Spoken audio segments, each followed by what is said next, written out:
Est-ce que vous auriez envie de le prendre? Alors, c'est quoi vos arguments et vos scepticismes? C'est un joueur qui a des qualités particulières.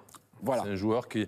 Moi, ce premier but, je trouve que voilà, son geste, c'est un vrai geste d'attaquant de grande classe. Donc après, s'il arrive à être régulier dans ce domaine-là, on a déjà vu aussi ce joueur être performant régulièrement quand il a été titulaire avec Séville. Je l'ai vu, moi, faire des actions de jeu quand même assez incroyables. Après, comme vient de dire Vincent, après Giroud, tu veux prendre qui?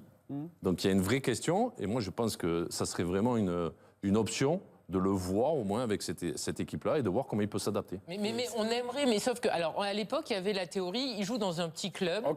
Toulouse. Après, il franchit le cap Séville, il est performant avec Séville et Didier Deschamps l'a jamais appelé. Ça fait des années qu'on dit qu'on aimerait au moins le voir parce qu'on a vu des joueurs parfois. Il est préconvoqué. On se demande encore pourquoi. Didier Deschamps n'a jamais passé le stade de la préconvocation. J'ai du mal à croire que lors du dernier rassemblement là, c'est un match de la Coupe du Monde, c'est un match particulier là.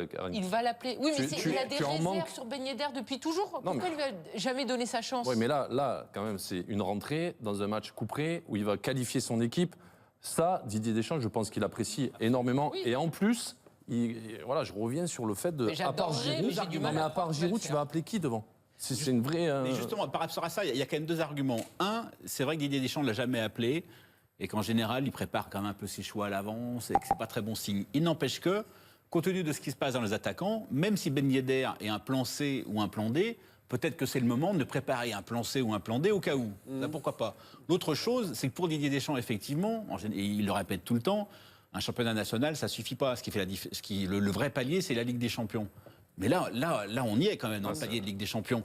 C'est vrai qu'il préfère on a bien vu qu'il a fallu que Gamero parte quand même à Atlético Madrid pour qu'il soit appelé. À ce qu'il faisait à Séville, ça suffisait pas. Donc il a besoin aussi du côté grand club.